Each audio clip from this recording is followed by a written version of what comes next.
A cultura da empresa onde você está te ajuda a crescer ou está limitando o seu potencial? Pode ser que o problema não esteja no seu desempenho, mas sim no ambiente ao seu redor. Mais do que frases na parede ou valores corporativos, a cultura organizacional afeta diretamente o seu desenvolvimento, determinando o espaço que você tem para evoluir ou até mesmo para ser reconhecido. Você sente que, apesar do seu empenho, as oportunidades parecem te escapar?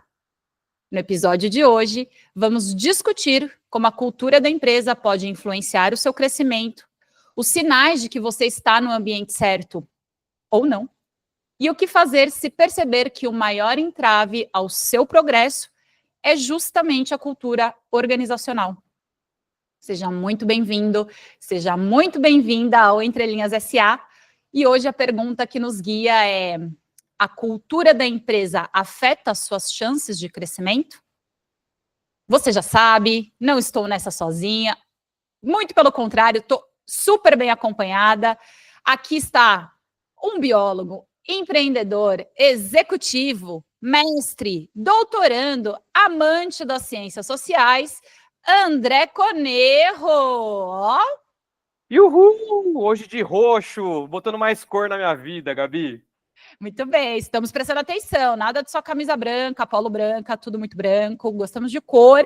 E aqui com a gente, um estrategista de relações públicas, teve carreira executiva em grandes empresas, super especialista em campanhas de advocacy, Pedro Próquino. Seja muito bem-vindo, Pedro Próquino. E eu, pelo lado contrário, é a primeira vez na vida, eu acho, que eu tenho memória, que eu coloco uma camiseta branca. Olha só. Uau. Camisa não, camiseta. Tô vendo vocês se desafiando. Pois é, a gente tomou muito feedback da Gabi, daqui a pouco a gente precisa começar, André, a postar no Instagram também, entendeu? O lookinho do dia da gravação. Eu sempre faço isso, hoje não teve look híbrido. Hoje eu tô o quê? Comemoração de Halloween, gente. Hoje é dia 31, estamos gravando no dia 31 de outubro, vai ao ar dia 1º, mas celebrando o Halloween, mas só para eu me apresentar e poder passar a palavra para eles que sempre brilham. Eu sou Gabi Teco, jornalista, bicho criado em startup, entrevistei centenas de executivos quando estive à frente de marcas como a HSM Management, MIT Sloan Management Review Brasil, e nem assim perdi minhas esperanças nesse mundo empresarial. Estou aqui muito feliz de conduzir este tema pelo qual sou apaixonada. Não sei se vocês sabem, mas tem um curso gravado sobre cultura organizacional, mas hoje aqui eu não vou dar aula não, quem vai dar aula vão ser eles, tá? Eu passo a palavra para vocês, para a gente já começar quente. Eu quero saber se em algum momento, quero fofoca, vamos começar pela fofoca? Se em algum momento da carreira de vocês, a cultura afetou as suas chances de crescimento, André Conerro? Putz, já direto assim.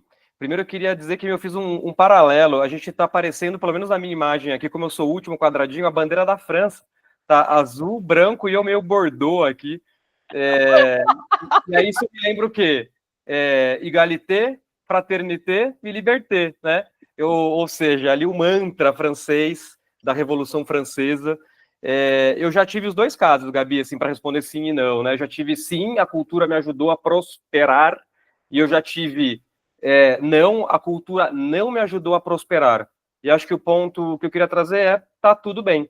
Acho que tem culturas que são para perfis, e a gente se adequa a esse tipo de cultura e tá tudo certo, e tem outros perfis que a gente não se adequa, né? Outros lugares que o nosso perfil não se adequa. O que acho que é desafiante, dado que a cultura geralmente de uma companhia ela é heterogênea, às vezes você cai num grupo ou diretamente com um chefe que a cultura é completamente diferente do que aquela da entrevista que você teve no RH. E aí esse é o desafio que acho que vale a pena a gente até entender como a gente capta os sinais de que furada que você está entrando, né? Então, essa é a minha experiência. Sim e sim. Vou querer saber mais, com toda certeza, mas passarei a palavra a Pedro Próquino.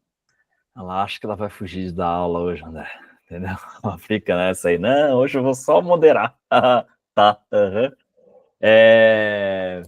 eu já tive dificuldade de me adaptar a algumas culturas, de achar que a cultura, e acho que era isso, era, não, aqui é veloz, a gente faz, a gente vai, a gente é incrível, e aí quando eu fui ver, era uma cultura bastante política, onde a construção de alianças era muito necessária, quase que um contraste que não fazia sentido com o que é a empresa. Eu conto mais para frente qual era a empresa, acho que tem zero problema, porque já mudou muito, assim, desde que eu saí de lá. E achei super interessante essa fala do André, porque tem tudo a ver, cara, e fiquei aqui coçando a cabeça.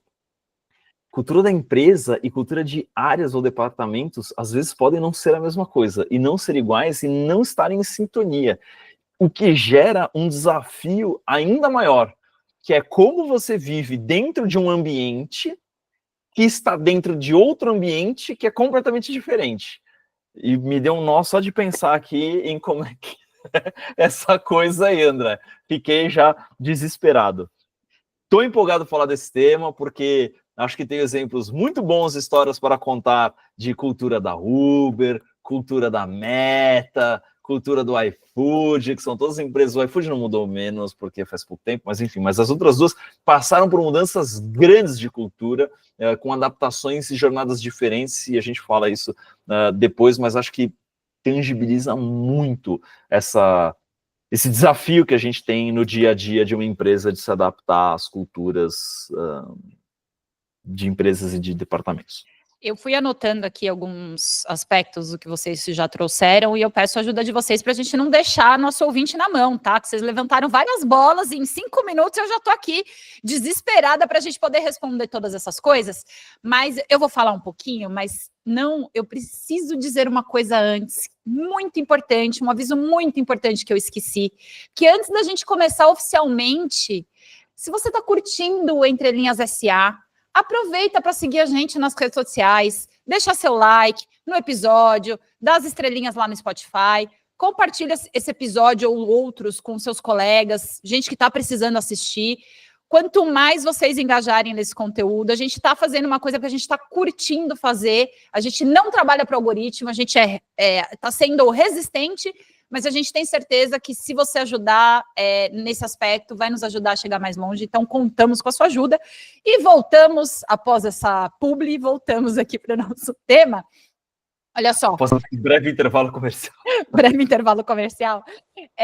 Eu sempre gostei muito desse assunto, porque por onde eu passei, eu sempre falo, né, que a minha experiência sempre foi em startups, e eu sempre tive em culturas muito fortes. Porque a cultura, ela existe, você queira ou não, isso acho que é um elemento super importante de destacar, porque qualquer grupo de pessoas reunido, um grupo reunido em prol de alguma coisa, tem uma cultura própria. Sua família tem uma cultura própria, o seu grupo religioso tem uma cultura própria, todos os ambientes onde tem os seus amigos, o tipo de bullying permitido, o tipo de bullying que não é permitido é um artefato de cultura.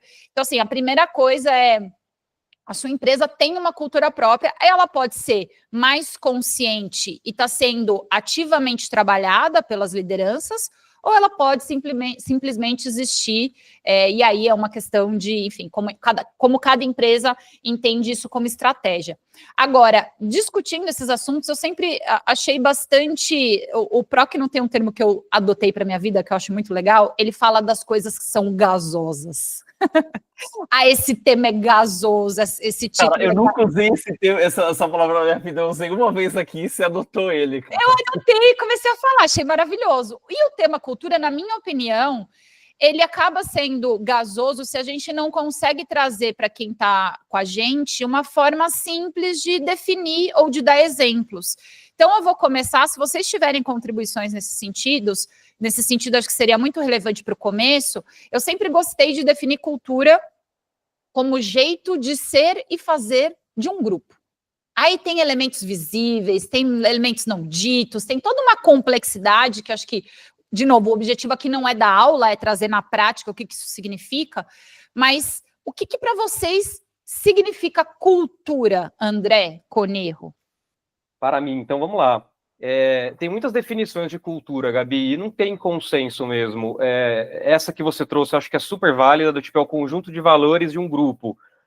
Algumas pessoas vão definir isso como aquilo que as pessoas fazem quando o chefe não está na sala, outros vão trazer aquelas frases de efeito também de, sei lá, cultura come a estratégia no café da manhã e assim por diante, né? E uma das frentes que eu gosto de definir cultura, eu já pensei muito sobre isso, de verdade, com lentes de antropólogo, que, como você trouxe, né, os povos têm cultura, as religiões têm cultura, a nossa família tem cultura, e a nossa empresa tem uma cultura, né? O que é uma cultura na lente da antropologia? Cara, todos os conjuntos de pessoas, os povos, as nações, elas enfrentaram na história os mesmos desafios, como grupo de pessoas. O desafio da sobrevivência, o desafio da perenidade, isso envolve como que eu moro, como que eu como, o que eu como e assim por diante, né?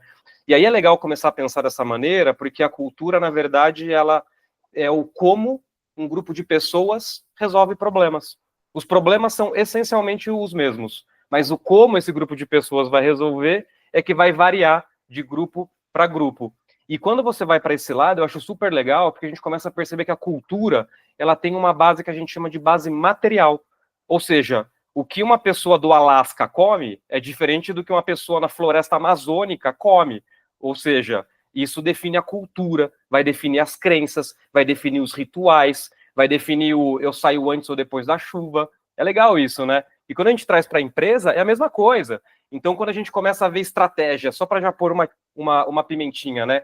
Uma empresa que constrói, sei lá, cara, barragem. Ela quer colocar uma cultura de empresa de tecnologia, porque aqui todo mundo inova e é ágil. Cara, será que é a melhor estratégia fazer isso? Entendeu? E aí, enfim, a gente vai desenvolver ainda, o Pedro tá, meu Deus, a gente vai desenvolver ainda no meio do episódio, mas eu já queria deixar essa pimentinha para, enfim, fazer um gancho para a gente pensar lá na frente como que resolve essa treta, igual o Pedro gosta de trazer. Que acho que tem a ver com consistência, que vocês adoram ficar falando que eu sou a pessoa que falo isso, mas vai lá, Pedro Próquimo. Temos uma figurinha agora de Gaviteco com consistência. A gente vai fazer, cara, um pacote de figurinhas no Entre Linhas SA e soltar isso em algum momento para a turma. Mas eu queria dizer, concordo com o que o André disse, mas acho que é um ponto fundamental da gente lembrar também que cultura, ela não é um negócio estabelecido. Ela é algo que é mutável, que evolui e que o meio influencia o homem e o homem influencia o meio ao mesmo tempo.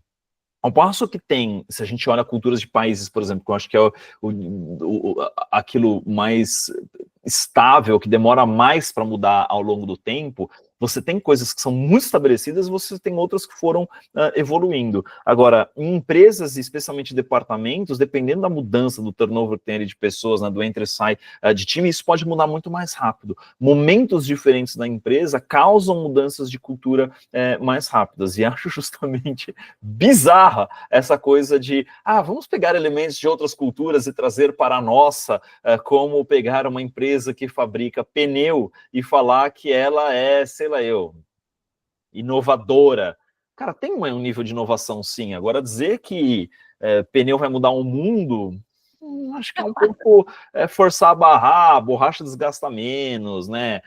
Poluição, beleza, mas acho que é diferente o tipo de impacto. Estou tentando simplificar aqui, né, demais, mas para mim esse ponto da cultura mudar ao longo do tempo, se adaptar e ser influenciada, influenciar pessoas e departamentos, é um ponto-chave, porque é justamente a percepção e a atenção sobre isso que vai nos possibilitar, ao longo da jornada, ir se adaptando e navegando esse ambiente, que para mim, em última instância, é o que a gente está se propondo a discutir aqui, que é como isso afeta carreira, como isso afeta promoção, como isso afeta gestão de times, né, em última instância. Então tem que ter um cuidado específico para navegar. Agora, se você é gestor e está escutando esse Entre Linhas, também o como você faz para consolidar a sua cultura ou adaptá-la, né, que gestores têm esse papel de adaptar o que é posto como cultura corporativa para dentro dos departamentos e suas próprias dinâmicas.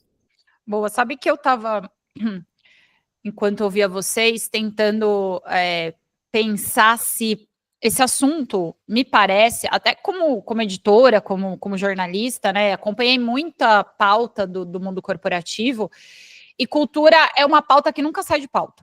Assim, nunca sai, a gente está sempre discutindo esse assunto, mas eu fui relativamente nova, editora nova nesse mercado de conteúdo para business. Quando eu pego as publicações mais antigas, inclusive da própria HSM Management, onde eu estive por um tempo, esse assunto não era tão discutido.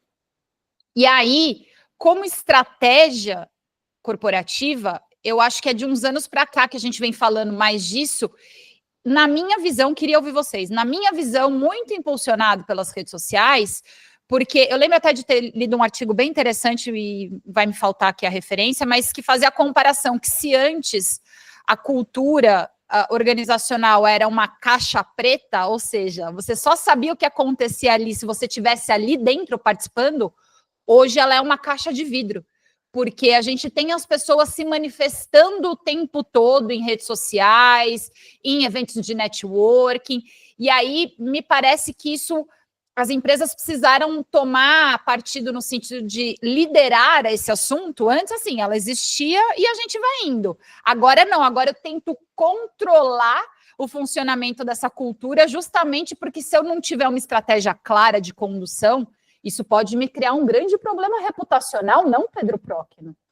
Então, eu acho total, e olho isso, culturas sempre existiram, é o que você falou, Gabi, putz, é um assunto que está posto há muito tempo, que as empresas falam, mas isso começa a virar um diferencial competitivo, principalmente com as empresas do Vale do Silício, lá atrás, quando surge Google, essas coisas, que usam a cultura como um atrativo para disputar talento no mercado. E isso até hoje é verdade. As empresas tendem a fazer o seu employer branding, destacam a sua cultura como forma de atrair as melhores pessoas, os melhores profissionais para dentro da empresa.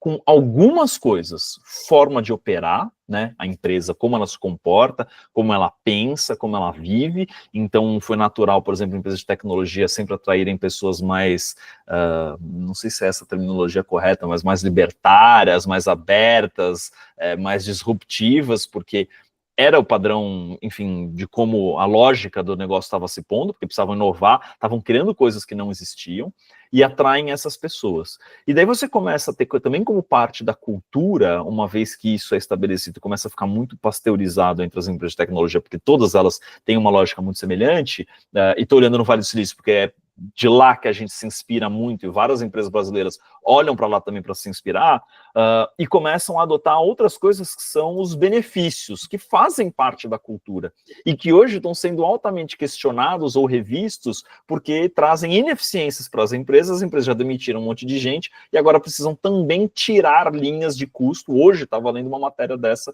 justamente na Business Insider, discutindo justamente isso, como acabou, o Facebook demitiu, a Meta, né, demitiu uma turma que estava abusando de um determinado benefício que tinham para comprar comida e estavam comprando vinho, taça de vinho, sei lá eu. Então, os benefícios começam a fazer parte dessa cultura também, e toda essa aura começa a ser criada em torno da empresa para se tornar mais atrativa. Agora, é verdade também que estágios diferentes de empresas, ou de uma mesma empresa em estágios diferentes, ela demanda culturas diferentes, né? Eu vou parar de falar aqui para deixar o André complementar um pouco mais, mas queria muito abordar o caso da Uber, porque ele, para mim, é muito emblemático numa mudança muito forte de cultura, que demandou, inclusive, a troca de liderança da empresa, né? Quando sai o fundador e entra um CEO. E para mim isso é muito emblemático e tem elementos muito sólidos para a gente debater cultura e o impacto da cultura nas pessoas e como isso afeta as suas chances de crescimento dentro de uma empresa. Boa. Vai lá, Dé. Não, cara, você falou muita coisa legal, assim, e também uma coisa que eu percebo, eu concordo, cultura ela tende a ser heterogênea quanto maior vai ficando aquela organização que tende a escala, um maior número de pessoas, assim por diante, né?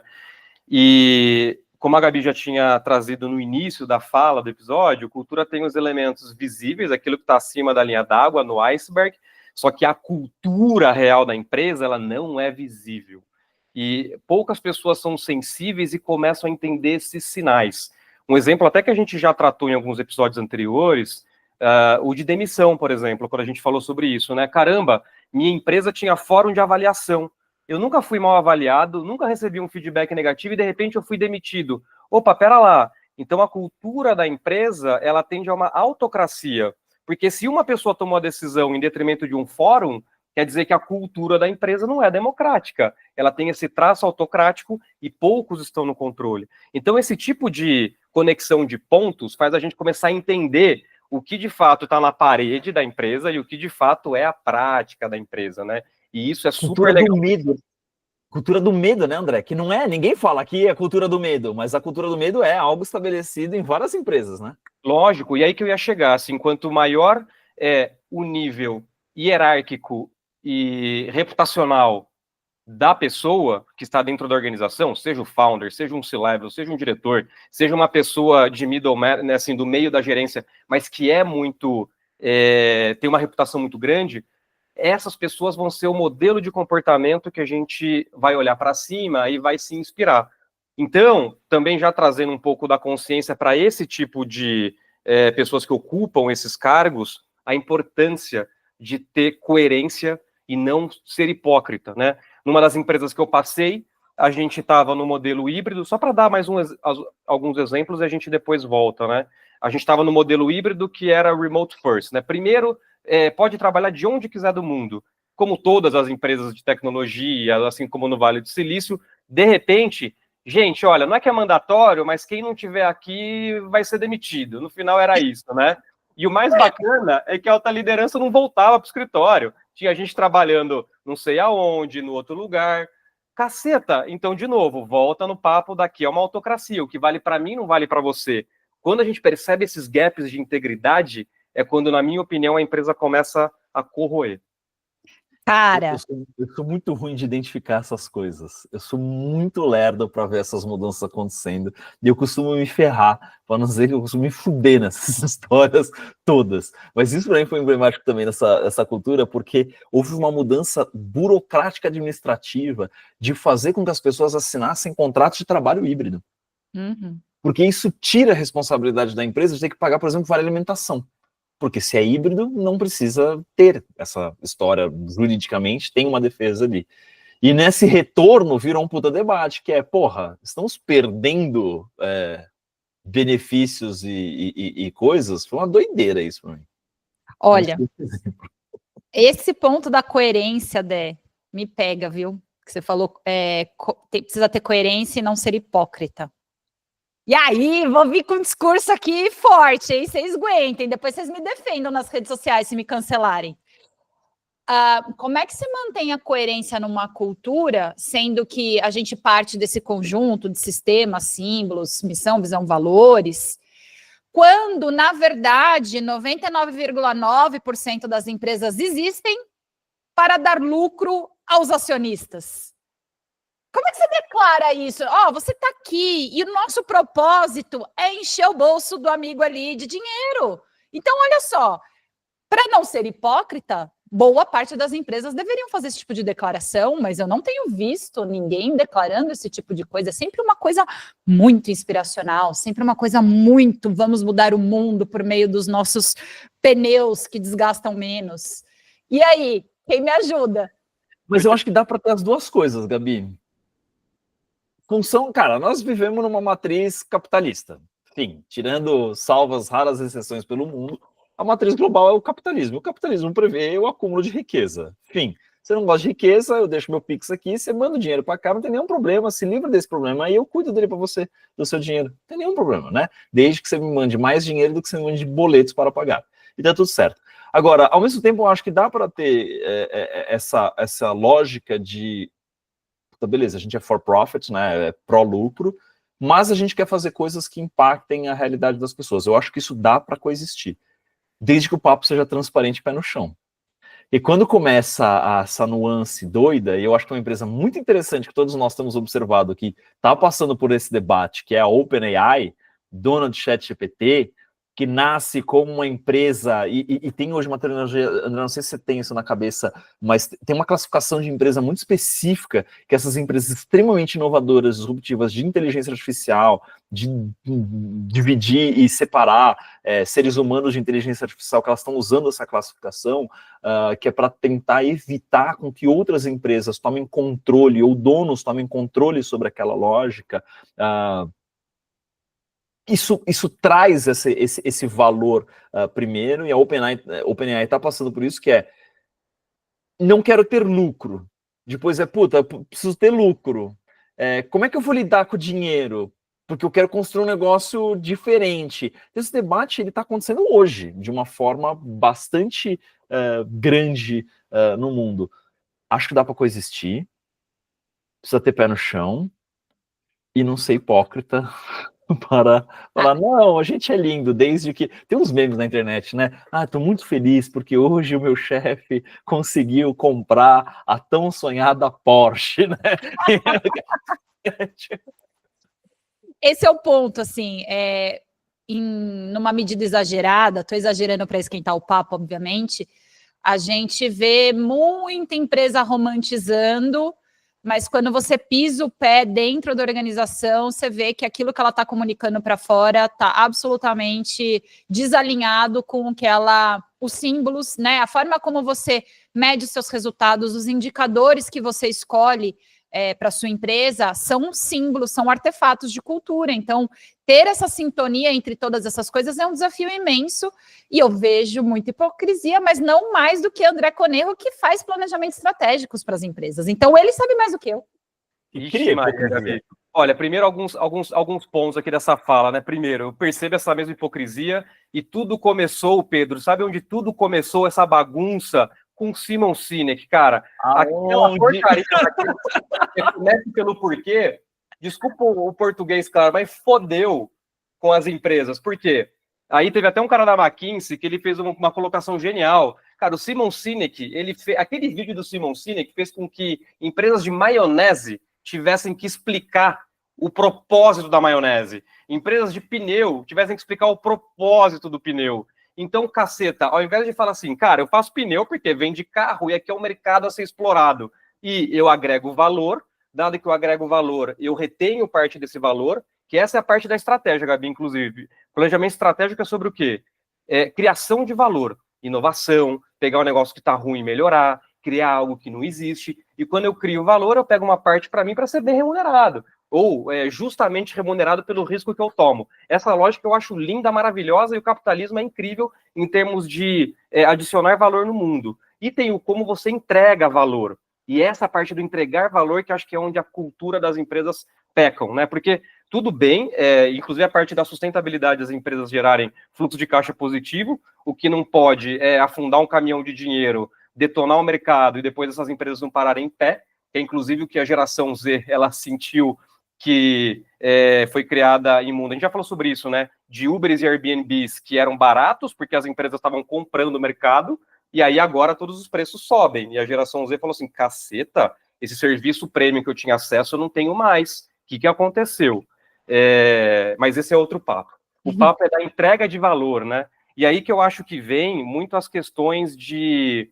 Eu estava pensando, né? Como que a gente identifica uma cultura dentro de uma empresa? Eu trabalhei numa companhia que ela era do setor financeiro, né? Então, aqui Faria Lima, total, São Paulo, aquela cultura bem... Como é que chama aquele filme lá do Leonardo DiCaprio? Bem... mercado financeiro. De Wall Street. Isso, local, né, de Wall Street, super agressivo e tal. O que começou a acontecer nessa companhia, por exemplo?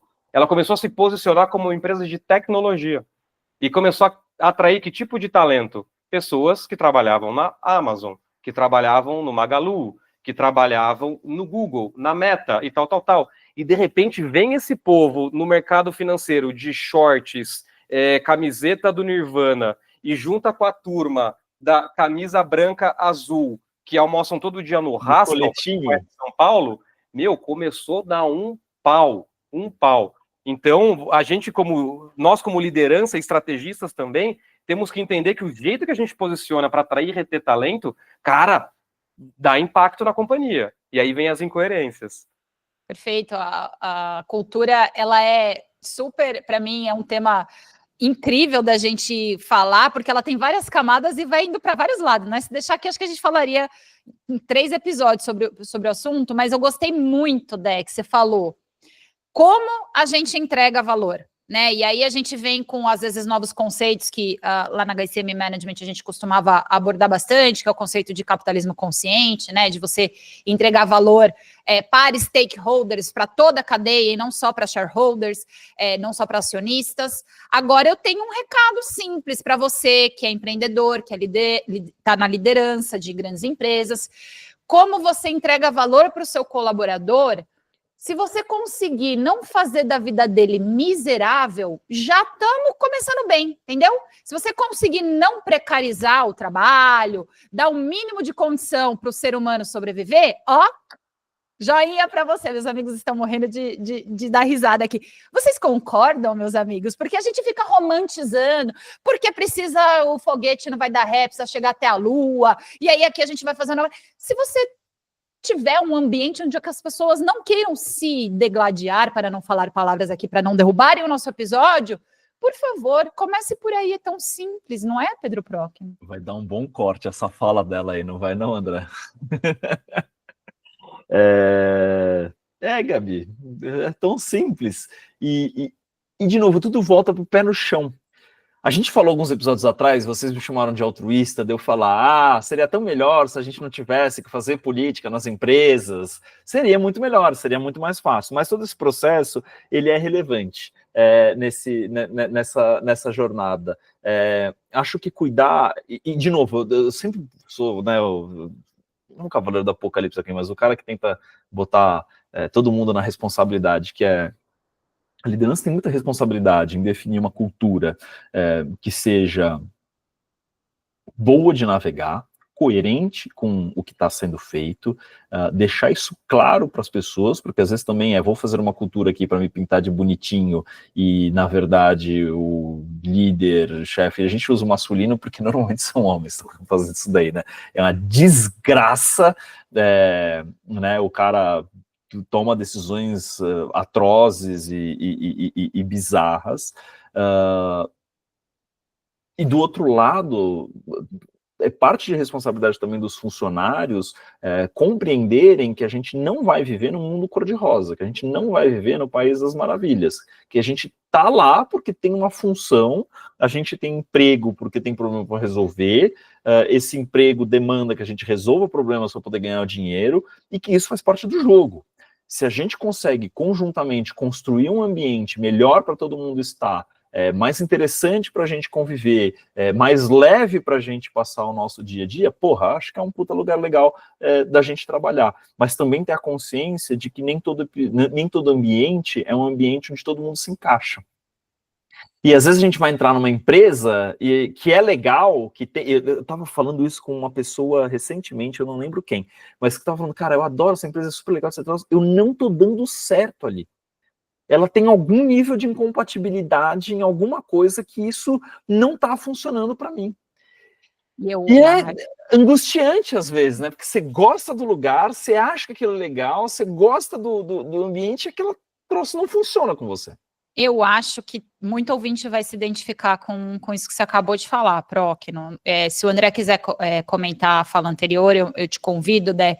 Mas eu queria também que a gente já pudesse começar a falar sobre como é que a gente observa, né? Como é que a gente, dentro da organização, consegue entender que cultura é essa. Eu tenho uma opinião de que você pode fazer muitas pesquisas, conversar com gente que está lá, mas eu já tive também a experiência de fazer trabalho de investigação cultural dentro da organização que eu estava, e se você perguntar qual a cultura da empresa para 10 pessoas diferentes, você certamente obterá 10 respostas diferentes. Então, é muito complexo mesmo você capturar o dito e o não dito, mas eu queria que a gente começasse, pelo menos, dar alguma pista aqui para quem está nos vendo, nos ouvindo. Ou você vai capturar uma cultura, mas na realidade as pessoas queriam dizer outra coisa, né? Queriam responder outra coisa. Eu vou deixar o Dé falar, porque eu queria trazer muito lance da cultura da Uber e contar essa história brevemente, porque eu acho que ela ilustra muito essa jornada. Dé, eu vou te passar a palavra. Eu queria só também começar com um exemplo, que uma vez, eu fiquei 6 meses numa empresa só, porque eu entendi muito rápido que aquela cultura não era para mim. E eu voltei nessa mesma empresa, nessa mesma organização, 2 anos e meio depois, porque eu estava num momento de vida que aí sim aquela cultura era para mim. Depois posso até dar mais detalhes, mas foi muito disso, assim, eu tinha acabado de sair de uma cultura absolutamente agressiva, de crescimento, de aqui todo mundo acelera o máximo, e fui para uma cultura que era o oposto, que eu achava que era o que eu estava querendo na época, e quando eu cheguei lá, eu achava que as coisas não andavam, eu ficava mais desesperada do que estava conseguindo ajudar e navegar naquele ambiente. Então, esse tipo de vivência traz também para a gente um repertório de que tipo de elemento eu preciso observar para eu entender se aquilo é um bom lugar para mim ou não. Mas vai aí, Dé. Boa. Tem uma palestra que eu faço às vezes, ou parte de algumas palestras que eu trago esse tema, que eu mostro um bonsai. E aí, nesse bonsai, eu falo o seguinte, olha que bacana, é lindo, né, assim, a arte da gente moldar uma árvore, pegar todo o potencial contido numa semente de árvores que poderiam ter metros de altura, e de repente ela está contida naquele vasinho, né? Esse é o lado estético e é bonito mesmo. Só que tem o dark side do bonsai, na minha opinião, que é, caramba, olha como o contexto, ou seja, uma proxy de cultura, ela limita o crescimento de uma árvore. E, para mim, ter essa clareza dos nossos, primeiro, valores, e esse exemplo é muito bonito que você trouxe, Gabi, porque ele mostra que os nossos valores, eles mudam de fase em fase da vida, né? Eu passei por uma situação muito semelhante a essa sua guinada, no sentido de, cara, agora eu sou pai, e a minha segunda filha está vindo daqui a alguns meses, os meus valores e as minhas prioridades de vida mudaram e mudaram muito, o que faz com que alguns ambientes organizacionais que eu trabalhei já não são mais aptos para mim. E tá tudo bem. Sabedoria, a gente primeiro entender o que a gente busca, que tipo de ambiente, eu adoro essa palavra em inglês, e quase prepotente que eu vou falar, né, essa palavra em inglês, mas ela não tem muita tradução boa para português, que é thrive. Do tipo, prosperar, né? E que prosperar virou muita palavra de coach hoje, né? Mas o thrive, cara, você se dá bem, você achar um lugar que você, de fato, usa seus dons e talentos, começa por uma autoconsciência brutal, né? E depois vem o fato de você entender os traços culturais reais e não aqueles que o Pedro trouxe do employer branding da empresa e tal, né? E é legal, quando você começa a estudar esse tema de comportamento organizacional dentro da administração de empresas, via de regra, tem 4 grandes disfunções das culturas organizacionais. A cultura tóxica, a cultura medíocre, a cultura da burocracia e a cultura da anarquia. A cultura do tóxico, o que é? É a cultura na qual resultado é só o que importa, mesmo que seja em detrimento das pessoas. E eu já vivi em organizações que era muito relacional, mas tinham bolhas culturais que aquele ou aquela líder tinha um comportamento tóxico de resultado antes de pessoas, e aí era muito louco, porque todo mundo sabia que aquela bolha era uma bolha disfuncional, só que esse líder ia sendo promovido. Então, assim, caramba, se a cultura da empresa não era essa, mas a pessoa ia subindo na escada, quer dizer que, no fundo, aquele ambiente era tóxico. A cultura do medíocre é o contrário, é totalmente relacional, e aqui fazendo uma proxy super injusta, porque a gente sabe que tem frentes do governo que são, obviamente, extremamente funcionais, mas generalizando é aquela figura que a gente tem do ambiente zero meritocrático e totalmente relacional, né? É a política e tal, que dita, e o resultado fica em segundo lugar. É a cultura do medíocre, ninguém melhora, ninguém vai para frente e tudo mais, né? Aí tem a frente da burocracia, que é mais regra e menos inovação, e a da anarquia, tudo pode, que também é disfuncional. A gente tem N exemplos de alocracia, de achatamento de hierarquia, que não deram certo em diversas empresas e assim por diante. Então eu já queria trazer essas disfunções, porque é legal quando a gente começa a colocar em umas caixinhas, para pensar em, cara, como que eu pego essa cultura tóxica, medíocre, burocrática, tal, e melhor dos mundos, antes de entrar nesse trem. Então acho que é por aí que vale a pena a gente debater. Boa. Eu adorei você trazer essa classificação, porque esse tipo de exemplo sempre ajuda a materializar assuntos tão gasosos, Pedro Próqueno.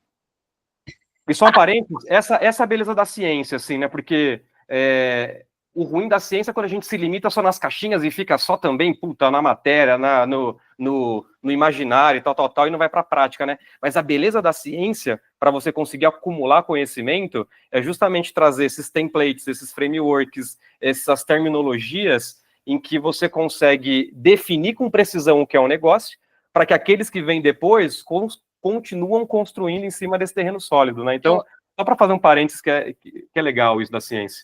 Não, e eu gostei muito, porque isso também ajuda a gente a dar pistas. A pergunta do episódio é: a cultura da empresa afeta suas chances de crescimento? Só com esse exemplo do André, né, dessas 4 divisões aí, tóxica, medíocre, burocrata e anárquica, já dá para entender, né? Se você tem um estilo que, né, pode ser, mais focado em resultado, e você se mete numa cultura medíocre, vai dar pau. Não tem muito esquema, porque é aí que você tá aqui, ó, pensando no resultado, e as pessoas estão lá fazendo política super relacional, e você tentando mostrar a tua performance, olha aqui meus resultados, e aí a tua promoção não vem, basicamente é isso. Enfim, esses cruzamentos de onde estão as culturas e onde você está em termos de valores, exige, obviamente, muito autoconhecimento. O exemplo que eu dei, eu estive muito tempo numa cultura, fui forjada numa cultura onde resultado era a coisa mais importante de todas, e eu fui para uma cultura onde ela era menos importante de todas. Não tem como isso dar certo se você não... Eu precisei desintoxicar, usando o termo aí do tóxico, eu precisei desintoxicar para então conseguir me encontrar numa cultura que de fato era algo que eu acreditava mais, que tinha mais a ver comigo e com o meu momento de vida também, que foi no momento de maternidade e tal. Mas, Pedro Procno, eu quero que você me conte como a cultura afeta as suas chances de crescimento, mas quero o quê? Eu quero fofoca de Uber, porque você falou que ia falar, então vamos fofocar. Cara, eu acho que o exemplo da Uber é muito tangível para isso. E eu vou monopolizar este episódio durante alguns minutos aqui. Dá contexto, a Uber surge em 2009 e eu entro na Uber em 2014, ano que ela chega no Brasil. Eu sou o 7º funcionário da Uber aqui no Brasil. A Uber, entre 2009 e 2014, ela era uma empresa que estava tentando criar um modelo de negócio. Para vocês saberem como funcionava, em 2009 era um sistema baseado em SMS. Você mandava um SMS para um número, este número disparava outro SMS para vários números de motoristas, esses motoristas respondiam este SMS, e aí essa lógica toda da Uber era baseada em SMS, a doideira como funcionava. Beleza. 2013, 12, 13, ali a coisa começa a ficar um pouco mais consolidada, a 3G já está mais consolidado no mundo, começa a funcionar ou habilitar essa possibilidade do funcionamento da tecnologia baseada em aplicativos, sem necessidade de SMS e fazer isso de forma automatizada. Por que eu estou falando isso? Porque quando a Uber começa a se popularizar, principalmente nos Estados Unidos, que é nessa época, e depois começa um programa forte de expansão pelo mundo, 2013, 2014, ela começa a abrir lugares, assim, era passeada por semana a abertura de cidades e novos países, ela tinha um processo muito, descentralizado, né? Muito aberto e amplo, que você contratava muita gente, jogava muita gente no mundo, tinha um papel de umas pessoas que eu acho que ilustram bem isso, que eram os launchers. Launchers eram uns moleque doido, que o Travis, que era o fundador, caçava e achava, pessoas brilhantes, extremamente inteligentes, e ele falava para os caras assim: tem que abrir operação no Brasil, vai para lá.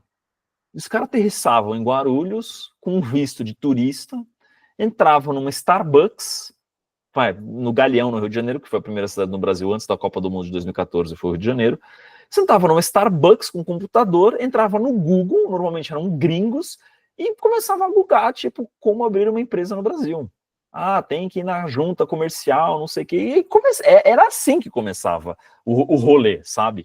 Comprava iPhone e entregava iPhone para os motoristas parceiros. Ou seja, era uma cultura interna muito sólida e muito clara, onde as pessoas compartilhavam muito os mesmos valores quando a gente olhava para fora, que valores eram esses? O comprometimento com o motorista parceiro, o comprometimento com o cliente. Então isso era muito sólido, proposta de valor muito clara, de forma muito objetiva o que entregava para cada um desses públicos e como isso era feito. Então, a parte externa de como a empresa era percebida estava resolvida. Beleza, Uber começa a crescer, em 2014 eu entro, 7º funcionário, e, de novo, essa mecânica de funcionamento, ela era muito verdadeira, que era velocidade, autonomia, você ter iniciativa, trazer soluções. Então, você pega os valores da Uber na época, eles eram valores todos relacionados a essas coisas, que valorizavam indivíduos com uma característica empreendedora, disruptora, inovadora, que funcionavam sozinho, que não ficavam de papinho, isso não é a minha área, é a tua responsabilidade, iam lá e pegavam o negócio, resolvia, todo mundo pulava na mesma treta, brigava, mas fazia o negócio acontecer. A Uber que eu vivi entre 2014 e 2016, principalmente, que eram os primeiros funcionários chegando na empresa, era uma Uber de pessoas brilhantes, com uma cultura tóxica.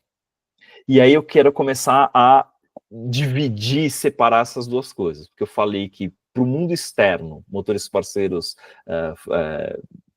usuários e por aí vai, era muito estável, e internamente, apesar de uma cultura que fazia este negócio, essa percepção do mundo externo funcionar, ela era uma cultura tóxica. Ela era uma cultura baseada em termos aqui em inglês maravilhosos, mas na cultura do bro culture, que é a cultura do bro, do mano, que não é do mano que a gente usa aqui no Brasil, mas baseado em homens tóxicos que fazem as piadas de mau gosto, que assediam moralmente pessoas, e aquilo estava tudo bem. Essas pessoas começaram a ser chamadas de brilliant jerks, né, mais para frente. Mas durante muito tempo isso era verdade, era quem falava mais alto, cara, era uma doideira. E se quiser pesquisar na internet, você acha 250 mil escândalos que aconteceram dentro da Uber nesse período. Isso acontece muito também pela cabeça do Travis, e tem uma série que eu acho que está na Paramount, que chama Super Pumped, que ela define exatamente, conta a história da Uber. Tem coisas fantasiosas ali, mistura muito conceito, mas ela conta muito bem como funcionava essa cultura. Ela é bem interessante para quem quiser assistir e entender esse exemplo claro. Ele é muito baseado na figura do Travis. E aí começa uma jornada gigantesca, quando começa a aproximar de 2016 e 2017, onde a Uber levanta muito capital. Assim, bilhões de dólares levantados ao ano, muita gente querendo investir na Uber, muito dinheiro em jogo, e começa uma disputa de poder grande. Neste momento também, a empresa começa a falar, opa, pode ser que eu tenha um problema de cultura interna, onde não está um ambiente saudável, estou tendo burnout, e começam a aparecer esses casos de mulheres que começam a falar sobre assédio moral que sofrem dos chefes, de funcionários que falam que não conseguem ser promovidos porque não ficam bajulando líderes e chefes, e isso começa a sair do ambiente interno da empresa e começa a tomar o mundo lá fora. Os Estados Unidos é um país onde isso acontece, a gente tem o papel dos whistleblowers, né, e isso ganha bastante relevância. É nesse momento também que a gente começa a ter uma disputa por poder, principalmente no board dos investidores, sobre quem vai controlar todo esse dinheiro e essa jornada e essa empresa que está caminhando para um IPO, né? E há uma disputa de poder grande ali. E é esse cenário, essa tempestade gigantesca que está acontecendo, que leva o Travis a ter algumas posturas e fazer algumas coisas no mundo lá fora, que em última instância levam a quase que demissão dele. Ele é expurgado pelo board, ou seja, o board se junta, que é uma guerra isso, são assim 3 meses de uma série diária, a gente acompanhando essa série pelos jornais, assim, dessa treta que estava acontecendo, e o Travis sai da empresa em 2017, e aí contrata-se um novo CEO, que é o CEO que está lá até hoje, que é o Dara. O Dara veio da Expedia, e quando ele chega na empresa, ele traz algumas outras pessoas importantes para essa jornada, uma delas, que não sei se foi ele que trouxe, mas chegou na mesma época, que era a Frances Frei, que é uma professora da Universidade de Harvard, que estuda de forma muito, assim, há 27 anos, ela estuda cultura organizacional, o poder da cultura, poder dos líderes para moldar pessoas, como é que se mantém unidade, e a função dela é justamente reconstruir essa cultura da Uber, ou seja, ela sai de Harvard e ela vai para dentro da empresa para aplicar todo aquele estudo de décadas que ela fez na universidade, tentar aplicar num caso real. E isso é muito interessante. Deu certo? Muito Já interessante. quero saber o final da história. Deu certo? E começa a haver uma guinada, sim, de postura. É neste momento que surge o papel dos Brilliant Jerks, e aí falam, nós não vamos tolerar Brilliant Jerks dentro da companhia. E começam a demitir muita gente. Começam a acelerar os processos de investigação de assédio. Trocam pessoas que eram responsáveis por fazer as investigações de assédio. Ou seja, começa a haver uma mudança cultural interna muito grande. De novo, externamente, valor para o motorista parceiro, valor para o usuário, para as pessoas que andam de Uber, não muda. A percepção ali é, cara, o sistema continua funcionando, a qualidade é muito excelente, o preço está bom, tudo isso está estável, mas internamente está uma mudança gigantesca.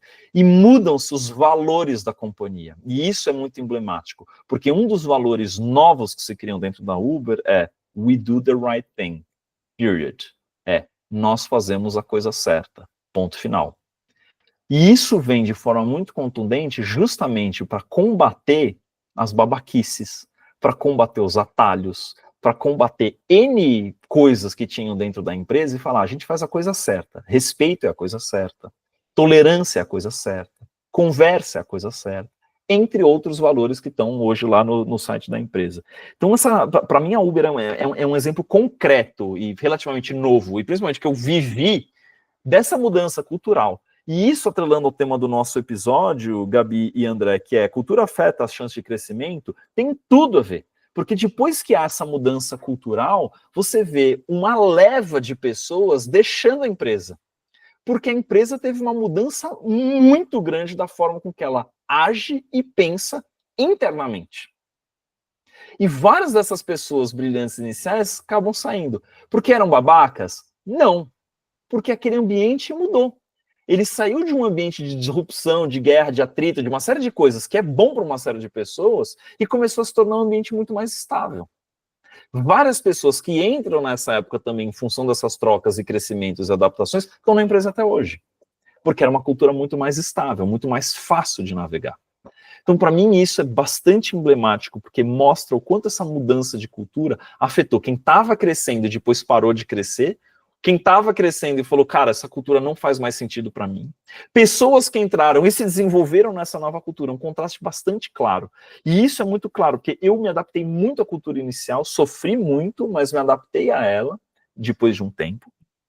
Saí por outros motivos ali em 2018, depois que essas trocas já tinham acontecido, e fui uma cultura muito política, onde eu demorei muito a me adaptar. Até hoje eu tenho um pouco desses resquícios da velocidade, do fazer acontecer, da gente entrar um pouco um na seara do outro e falar, cara, nós temos que resolver um problema, não interessa se é meu, se é teu, se... Cara, nós temos que fazer isso aqui funcionar e resolver essa história, né?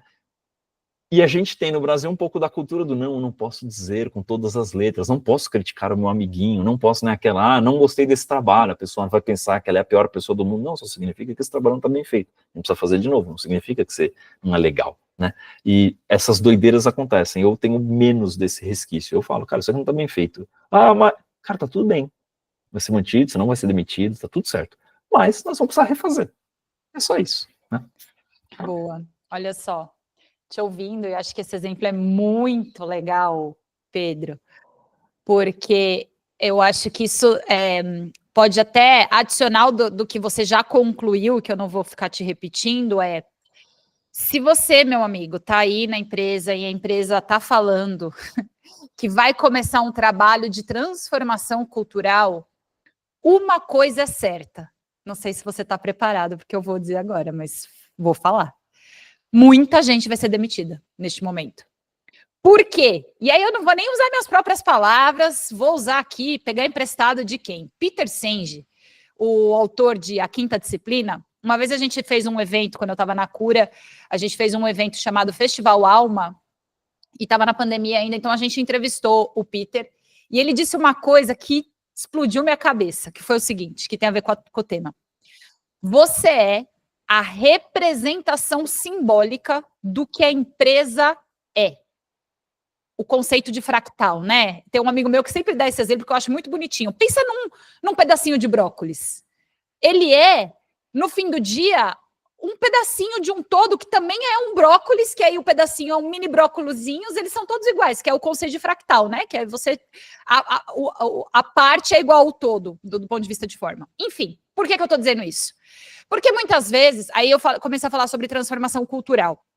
Num processo de transformação cultural, como aconteceu na Uber, você vai precisar tirar as pessoas que eram a representação simbólica do que a empresa era no momento X e vai precisar contratar pessoas que sejam ou treinar, ou aculturar, ou fazer a transformação em pessoas que têm a representação que a empresa deseja. Então, é comum, quando a empresa começa a comunicar que faremos transformação cultural, prepare-se porque viveremos momentos de instabilidade.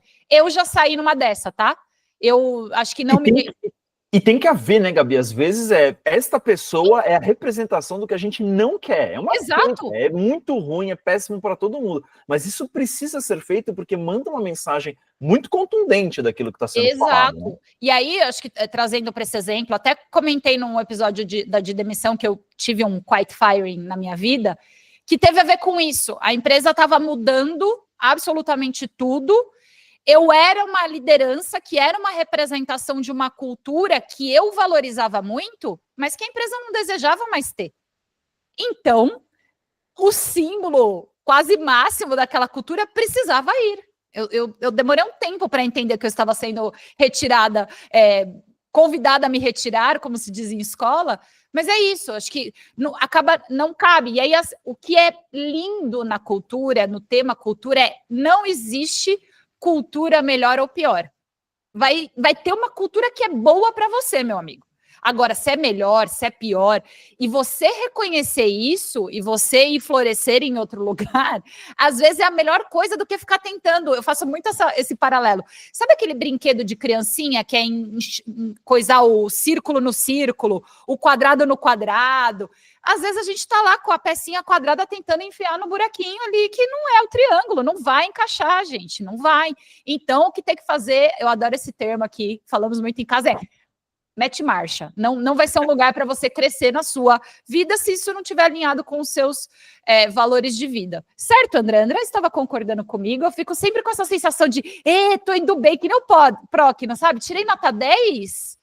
André. Tá vendo? Essas são linguagens não dizidas que reforçam o comportamento. Estava assim concordando, Gabi, porque não tem cultura melhor ou pior, e isso vale inclusive para os povos. Eu sei que às vezes a gente tende a falar assim, mas caramba, é 2024, aquele povo não deveria caçar mais baleia. E em partes eu concordo, mas do outro lado é a cultura daquele povo, é a consciência daquele povo, é a história daquele povo. No limite, eu vou falar algo extremamente polêmico aqui, mas na época, assim, de touradas na Espanha, era difícil, cara, não dá para julgar isso. Ai, tadinho do animal, concordo, tamo junto, mas você não nasceu naquela cultura, você não entende aquela cultura. E acho que o grande trabalho de antropólogos, né, é você entrar numa sociedade e literalmente criar empatia, e empatia é literalmente viver, entender, vivenciar aquela rotina, os ritos, os rituais e as crenças daqueles povos, né? Eu sei que a gente também entende, e eu sou um cara, poxa, eu tenho uma esposa que é uma mulher, eu tenho uma filha que é uma menina e uma nova filha que está vindo. Eu defendo para um cacete os direitos de igualdade, enfim, nesse sentido. Só que é muito difícil julgar, por exemplo, o que acontece nas sociedades no Oriente Médio, o chador, né, a burca, porque a gente não entende isso. Então, às vezes, a gente ouve pessoas falando, mas é 2024, a mulher tem que ter, e tem que ter mesmo, pelo amor de Deus. Se isso der um corte e sair de contexto, vai ser terrível para minha marca pessoal. Mas o que eu estou falando aqui é que não dá para a gente julgar um lugar sem estar lá dentro e sem entender os porquês, né? E acho que você trouxe algumas coisas super legais que também conectam com a fala do Pedro na super história ali do Uber, que a cultura, naquela frase que eu trouxe, né, do Peter Drucker, que ele, como Peter Senge, eu sempre falo que alguns livros são ruins, né, Gabi? Mas esse livro do Peter Senge é um dos top 10 na minha vida também, disparado. O Peter Senge, para quem não sabe, ele é um cientista. De bom ou de ruim? Não, um dos melhores da face da Terra. Por quê? Porque é um cara que tem conteúdo, o cara é um cientista, e ele fala sobre aprendizado organizacional. A quinta disciplina dele, se não me engano, é a consciência sistêmica do que acontece na corporação e tal. E aprendizado organizacional é a disciplina no nível da firma de como que você mantém a empresa aprendendo novas habilidades, disciplinas e assim por diante, né? E o outro pensador que é contemporâneo do Peter Senge, que é o Peter Drucker, que é o que cunhou a frase, né? A cultura come a estratégia no café da manhã. Cara, a gente como estrategista, que senta em conselho, que toma uma decisão, tem que entender que não é isso. Cultura não come estratégia no café da manhã. E eu acho que essa é uma das frases piores do Peter Drucker, de verdade. E que às vezes a gente fala sem pensar. A cultura serve à estratégia. A cultura, aliás, é a estratégia. Ela facilita a execução de algo. Então, quando o Pedro traz essa mudança, essa guinada da Uber, não foi uma guinada cultural, foi uma guinada estratégica e que a cultura segue para possibilitar a estratégia. Quando a Gabi fala, caramba, eu estava também num trabalho onde teve a transformação cultural, organizacional, concordo, vai ter guilhotina, turma, é essa a mensagem. E tá tudo bem, porque a gente, quando entrou numa companhia, a gente assinou ali um termo de que não tem estabilidade, tá tudo certo. E aí volta no ponto de demissão que a gente falou, o como importa muito, a sinalização e tudo mais. Só que aqui eu queria colocar mais uma pimenta para a gente começar, talvez, até a afunilar em outros assuntos, mas é o seguinte, sempre se discutiu em cultura que a principal parte de você manter uma cultura coesa é a contratação, ou seja, a seleção de pessoas. Essa pessoa que entra já tem que ter a minha cultura, essa pessoa que entra não pode, ela tem que ter fit cultural, né? E disso tem dois desdobramentos. Primeiro, você parte para uma empresa que ela é essencialmente homogênea, ou seja, de uma certa maneira, é o começo do fim, porque hoje em dia, se uma empresa ela não tem heterogeneidade de pensamento, ela não inova por definição. Aqui acho que tem um ângulo para explorar, mas o outro ângulo é que tem uma parte que a ciência provou há alguns poucos anos e que alguns líderes continuam falando essas frases como cultura, come, estratégia café da manhã, cultura é sobre selecionar talentos que têm fit cultural, e essa pesquisa comprovou de que a socialização é mais importante do que a seleção, o que significa que a socialização ela come a seleção no café da manhã, o que significa e explica muito desse movimento de retorno ao escritório para aumentar a socialização e manter a cultura. Esse é o tema mais polêmico que eu deixo aqui para a gente debater agora. Meu Deus do céu, agora a gente vai precisar de mais 2 horas de episódio. Deixa eu dividir com vocês algo que dividiram comigo. Enquanto o André falava, eu tentava procurar aqui a fonte correta, mas uma fonte muito confiável minha me disse que Peter Drucker jamais disse essa frase nesses termos. E eu tô falando isso porque eu mesma, né, como jornalista, várias vezes repeti assim, dei essa aspas aí de Peter Drucker, torta à direita, mas ao que tudo indica era fake news. Ele disse não exatamente isso, mas pera lá, André, você misturou uns assuntos aí.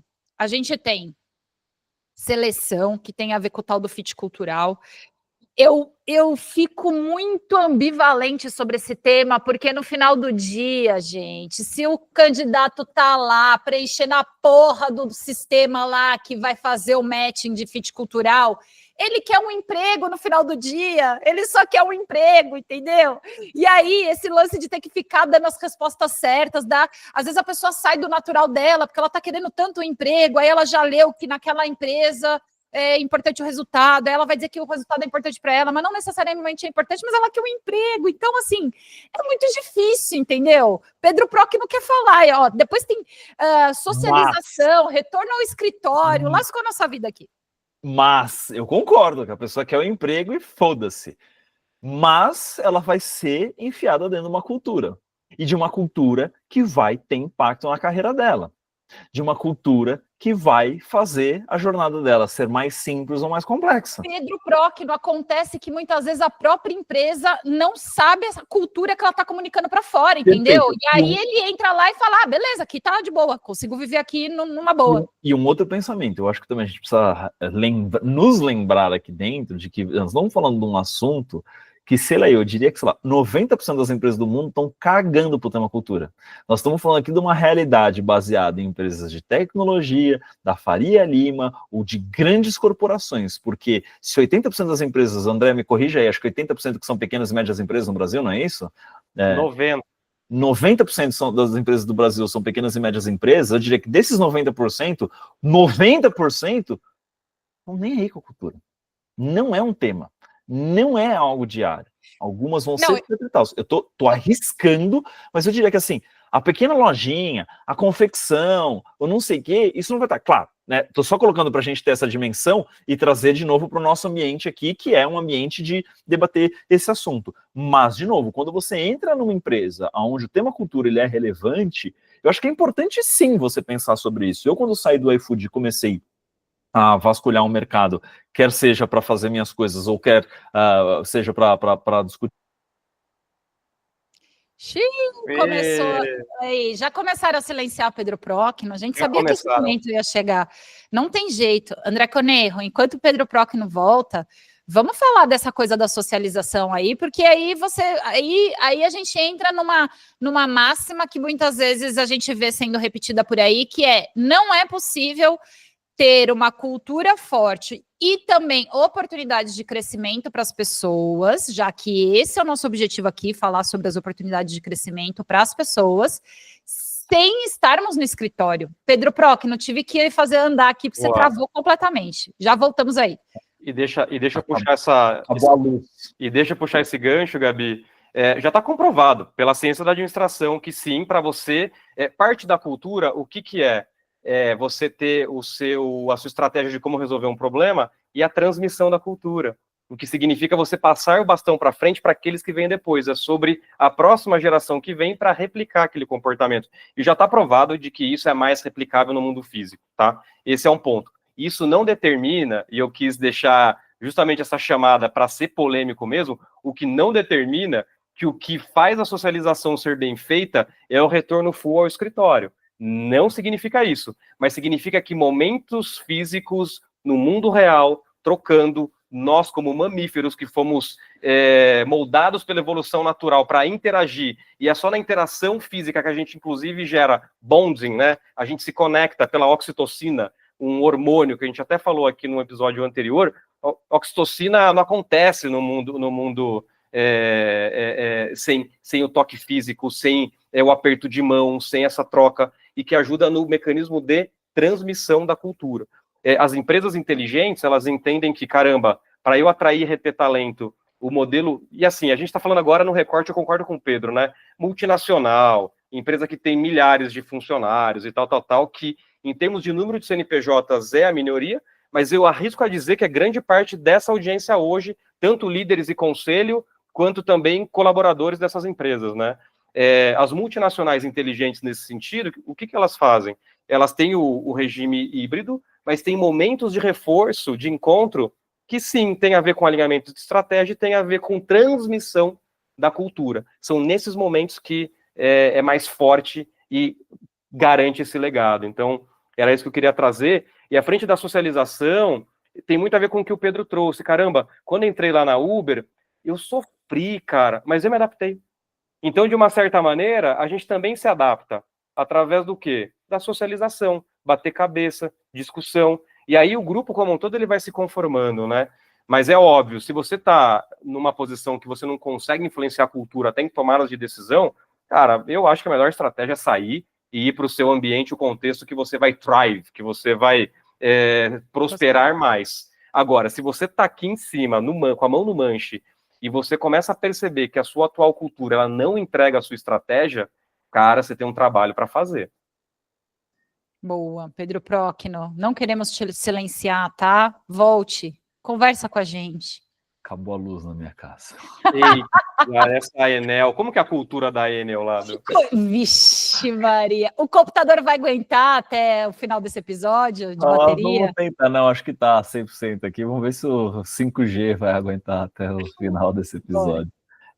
Não, total, de novo, acho que o impacto da cultura, a socialização ajuda. Eu estava com um entendimento diferente quando a André falou de que a socialização era mais importante. Eu acho que ela ajuda a adaptação, ela ajuda a nivelar, até porque um novo elemento, quando entra numa cultura, ele acaba afetando aquela cultura também, né? Porque se é um elemento de destaque, que tem uma postura muito mais expansionista, acaba influenciando aquela microcultura de um departamento, e isso pode interferir na gestão, na dinâmica completa da empresa.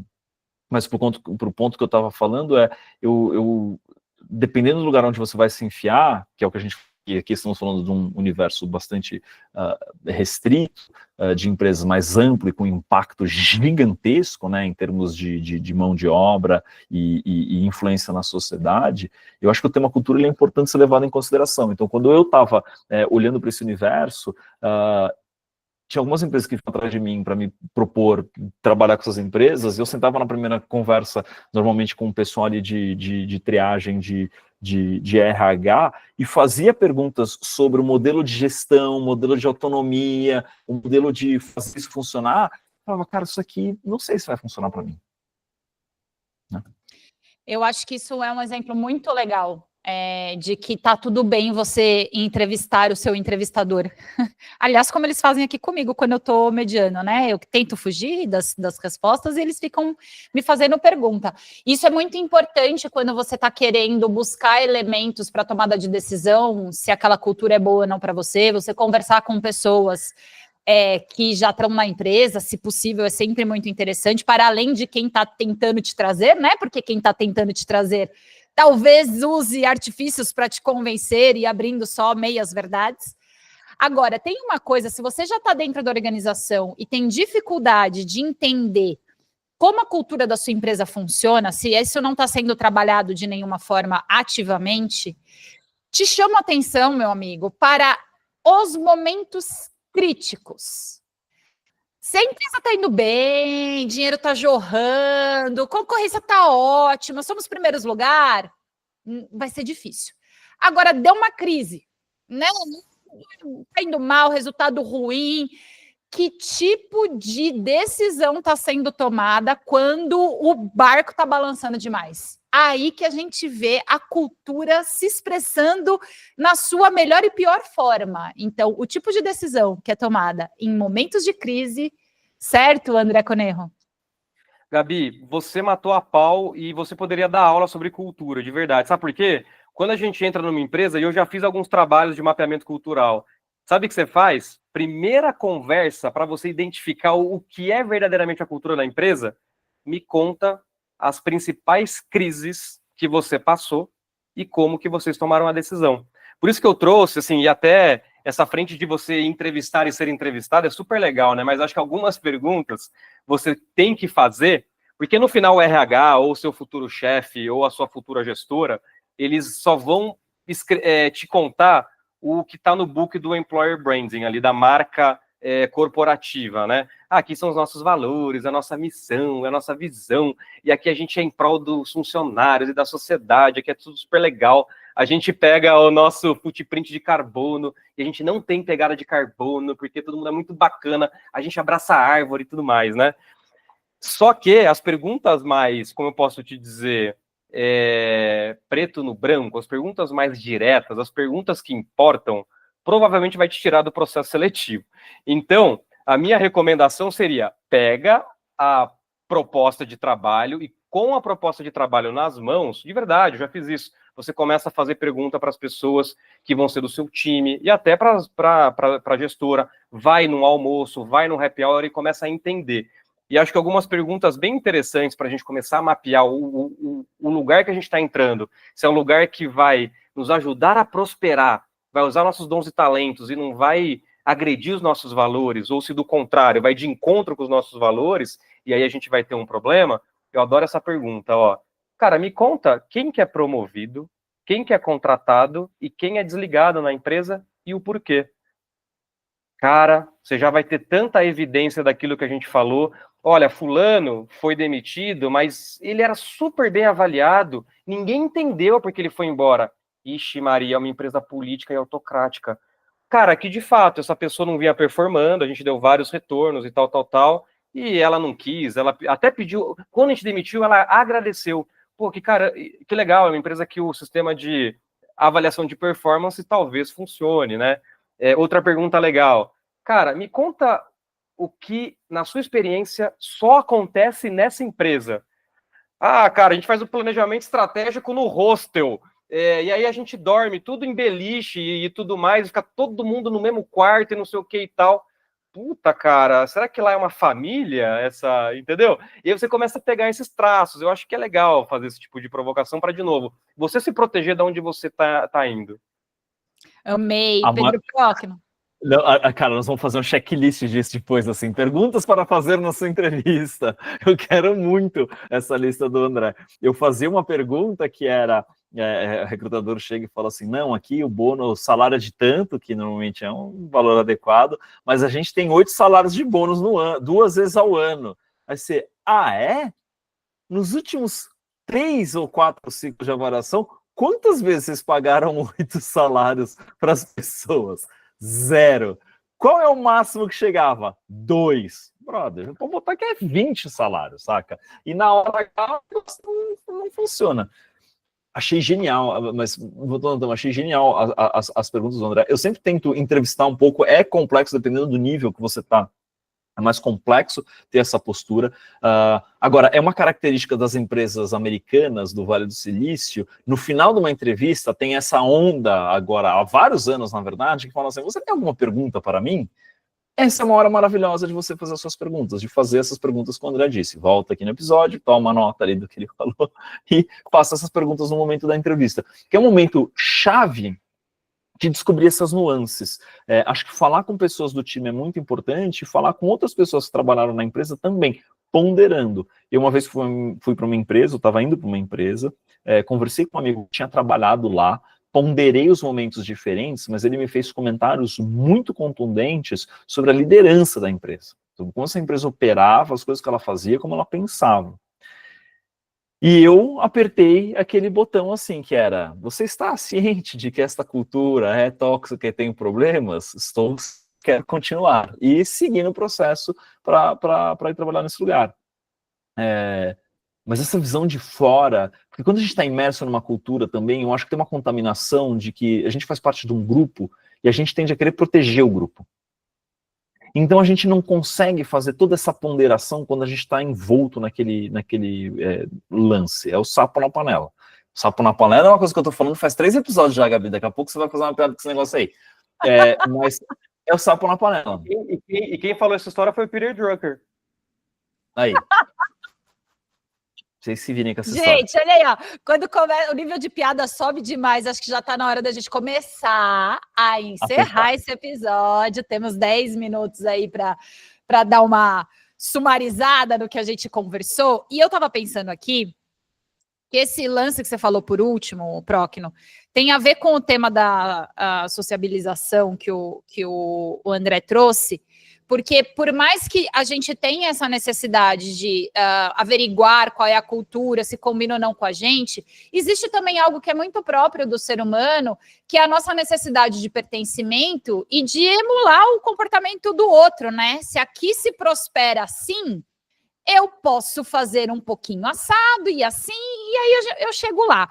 O que eu quero dizer com isso é que se você caiu numa cultura que você está absolutamente apavorada, não sabe o que fazer, se dá um tempo também, porque eu conheço empresa que até canta o hino da empresa toda segunda-feira, 8 da manhã, junto com o hino nacional, e as pessoas entram lá e acham absolutamente esquisito, 3 meses depois já está postando o hino nas redes sociais. Eu já vi isso acontecer com meus próprios olhos. Então, estou falando de algo que primeiro, tenha um pouquinho de calma, paciência.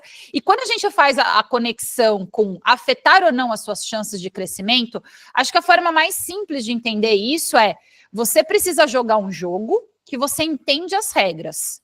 A gente está falando aqui, ao longo dos nossos episódios, de várias entrelinhas de assuntos, mas cultura organizacional quase sempre é um grande tema. Então, assim, é a grande regra. Se você não entende essas regras, você não vai conseguir se desenvolver nesse ambiente. Então, precisa se puxar. Vai estudar cultura organizacional. Compra lá meu curso. Aí eu.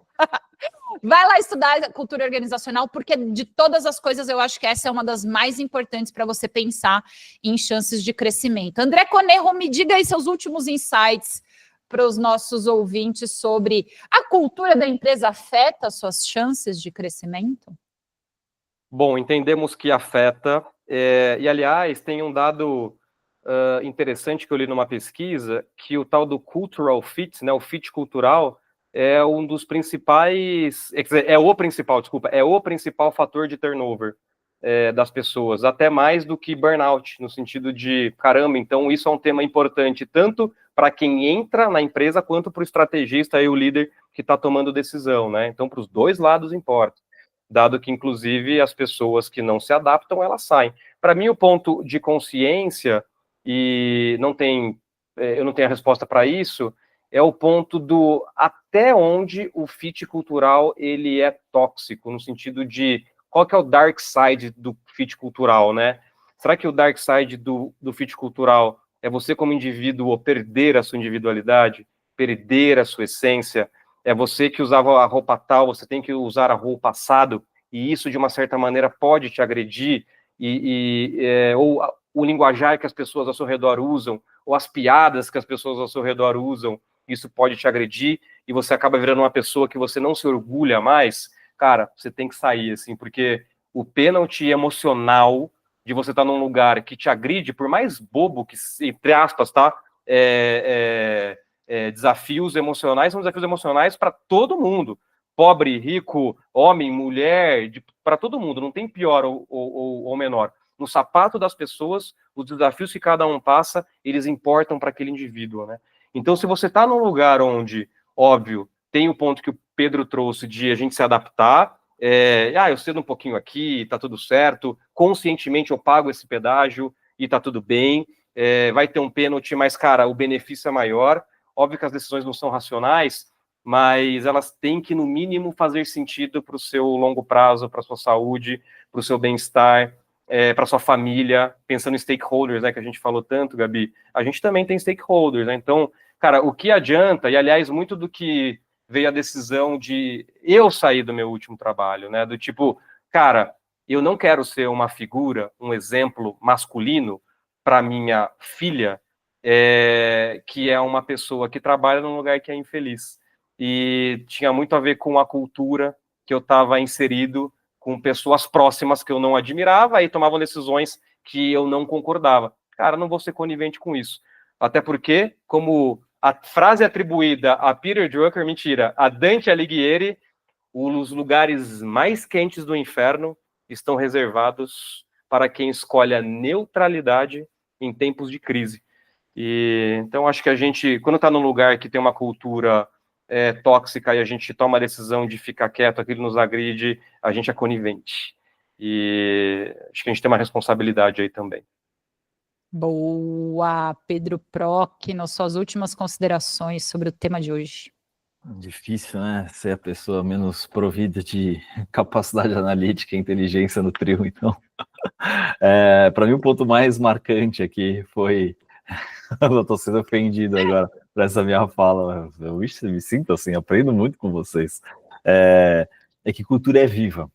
E nós também somos seres vivos, as duas coisas são seres em evolução, e a gente precisa lembrar disso, entender que essa coisa se adapta ao longo do tempo. Por isso, para mim, os pontos que Gabi e André trouxeram são tão importantes. Então, o primeiro fato, a cultura afeta, sim, a nossa chance de crescimento e de desenvolvimento de carreira. Fim, acho que isso é sacramentado.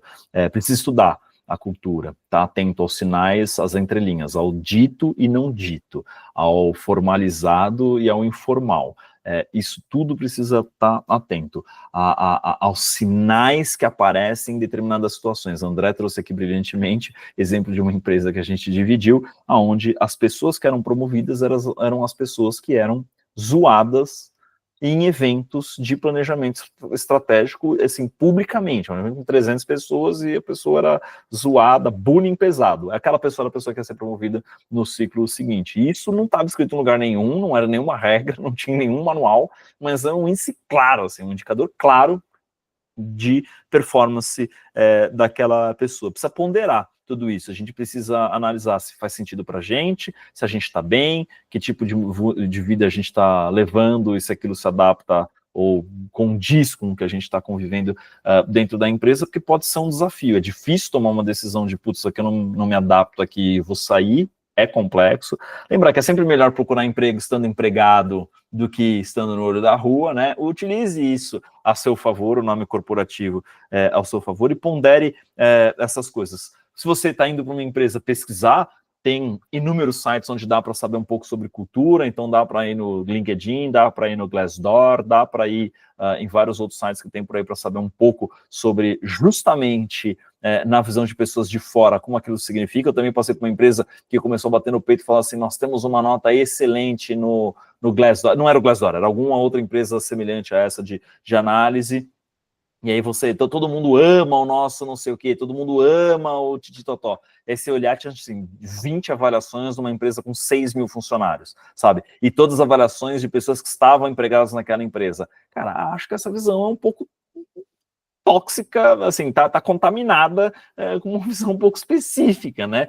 Tanto começaram a aparecer outras avaliações e aqueles números começaram a mexer bastante. E ler essas entrelinhas é fundamental. Então, todos esses elementos vão te ajudar a entender esse ambiente, porque é importante no fim do dia. Isso é o lugar onde a gente mais dedica tempo da nossa semana e, quiçá, da nossa vida. Então, tentar encontrar esse lugar que seja confortável é importante. Se você é líder, faça do lugar confortável, faça deste lugar. Vou repetir a frase. Se você é líder, faça do lugar em que você está confortável para mais pessoas. Isso é importante para mais gente. E vai facilitar, entrega performance e ter inúmeros impactos aí no desenvolvimento da sua empresa e das pessoas que estão contigo. Olha só, a gente falou nesse episódio sobre afetar chances de crescimento. Como último insight aqui, eu só queria dizer que quando a gente está falando de cultura, isso certamente está afetando várias coisas na sua carreira, tá? Engajamento, vontade de contribuir mais ou menos.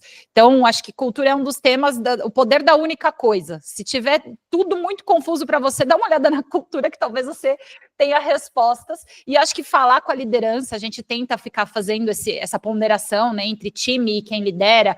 Pô, líder, você, CEO, então, você é o símbolo máximo da cultura. Então, se você tiver mijando para fora do pinico, meu amigo, desculpa aqui meu francês, tá ferrando com tudo, né? Toma consciência, olha aí seu papel, não dá, simplesmente não dá para todo mundo estar fazendo esforço para comunicar uma coisa e você aí fazendo merda. Desculpa, gente, acho que com esse francês todo, vamos... Pistola!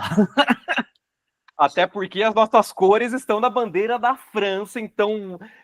responder s'il vous plaît. Obrigado, Gabi, eu adoro. Só um comentário, eu adoro quando você fica pistola e manda real, cara, esqueletão.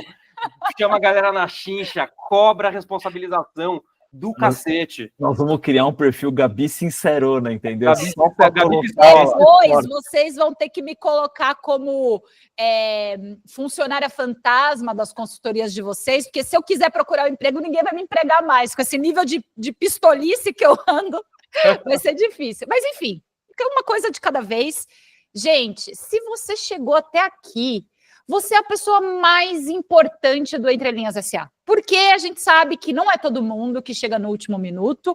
Então, como você é a pessoa mais importante para a gente, seja também, assim, uma pessoa que nos ajude a chegar mais longe. Deixa aí seu like, manda esse episódio para alguém, fala, lembrei de você. Olha a confusão que está rolando, é culpa da cultura. Se de alguma forma a gente tocou algum ponto que você acha que merece ser uma comunicação ampliada, nos ajude a chegar mais longe. E com isso, agradeço essa dupla magnífica, André Conerro, Pedro Próquino, muito obrigada. E para essas pessoas importantes que chegaram até aqui, também manda sugestões de temas, né, gente? Porque é importante para a gente pegar essa percepção do que vocês gostariam de destrinchar, que entrelinhas vocês gostariam de ler. E os meus agradecimentos vai para você, Gabi, que sempre você é muito brilhante em fazer o que você faz. E acho que não é à toa que os episódios que você traz o esqueletão, o pistola, você coloca a gente na chincha, eles ganham tração violenta em todas as redes, TikTok, até no Orkut tá pegando tração isso aqui. Né? Finado Orkut. Valeu, Pedro Próquino. Gente, tchau, até a próxima. Manda temas pra gente por aí, quer seja com comentário, mensagem direta. A gente se vê na próxima semana. Beijo, beijo, beijo, beijo, beijo, beijo.